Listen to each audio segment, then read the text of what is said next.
love your VC Rich, by the way, man. Is that the red one you got to your right? I think. Oh yeah, that's the Mockingbird Mahogany Special. They made like a limited run for left-handers, so I was able to pick one up used. Nice. Thank you. Appreciate it. Mindful of falling into the gear talk. Yeah, I knew it was going to happen, right? We'll be here till tomorrow, man. Don't get these guys started. You want to roll, boys? I can. Oh, Igor, I saw the pod post you put, and I was like, oh, Paul's going to start talking. Oh, yeah. Yeah, I've had that thing for like great. 8 years, dude. Yeah. Do you guys record with those, or do you use amps when you record? Oh, no. I mean, that's just my home, like, little mini studio setup, so it's all direct in. But, like, if I could afford it, I'd get a Helix, too. You know what I mean? Like, just something.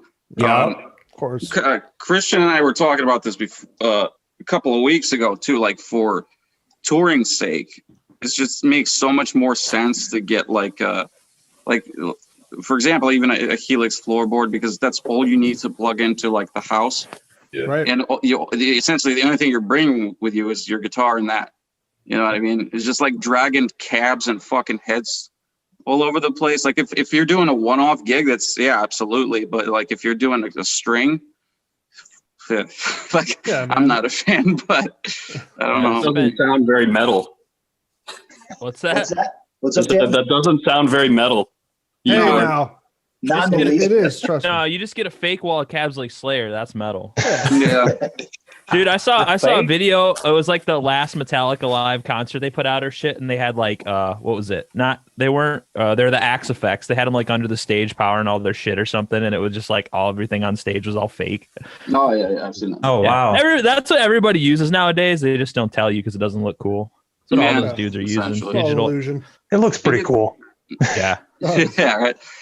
So do you like the pod though? Like I feel like it's starting to get a little dated, even though it's useful. It definitely is dated, but I mean, I only use it to do pre-production like at home, and it's not even real pre-production. It's just like the ideas that I come up with that I send to these guys. You know what I mean? Like the things that I record on that, like nobody is ever going to hear.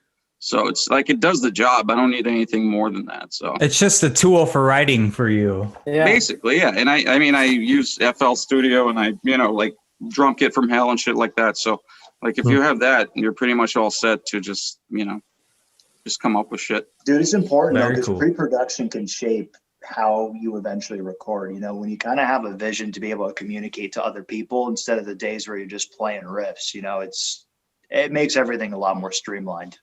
Oh yeah, we write the same way. Everything's done remotely, and we send each other shit, and eventually. Do you guys live in the same area or not? Kinda. Derek lives about an hour and a half. Hour north in Michigan. He's southeast Michigan. I'm northwest Ohio. Paul, you're about 40 minutes away from me, right? Yeah. 20 minutes, 25. Yeah, so you're like a little spread out then. We're a little spread out. Yeah, we make it work.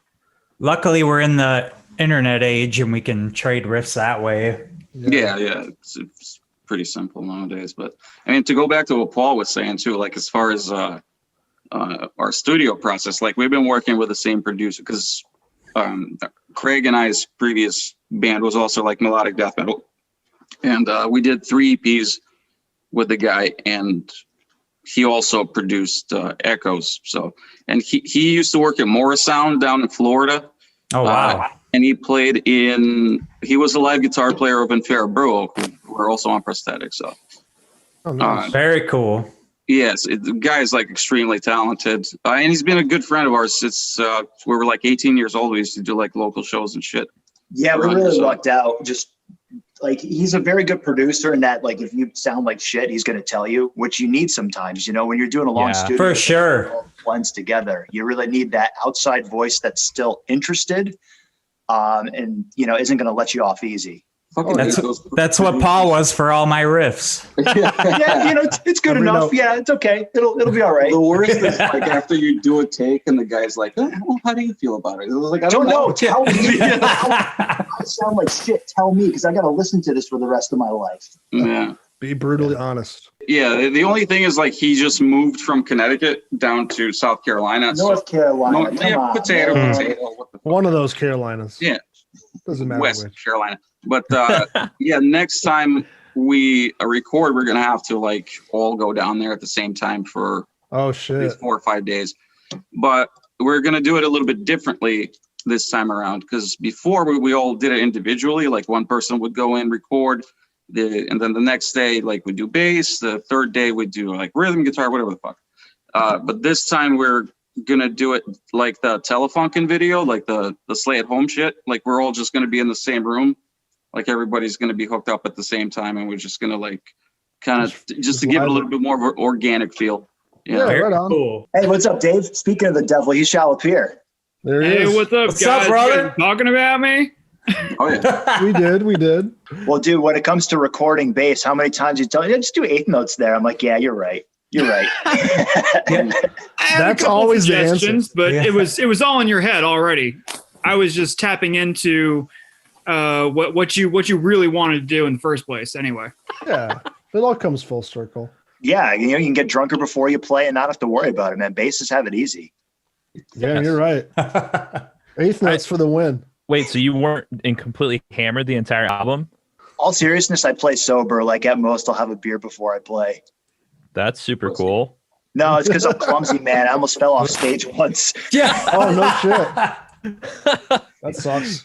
We No, it was cool, man. I didn't. So it was an almost thing.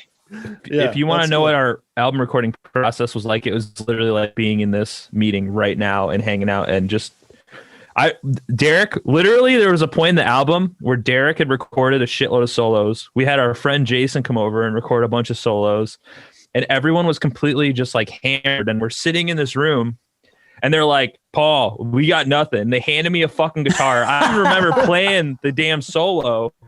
It was just like, that was it. That was our album. Yep. Terrible idea. Don't fucking That's do it. awesome. No. What kind of beer? The good times roll. What kind of Whatever beer? the hell we got. I don't know what kind of beer. It's a long list, I'm sure. Oh, it was all kinds of just beer. different shit. The Because whole yeah, cornucopia.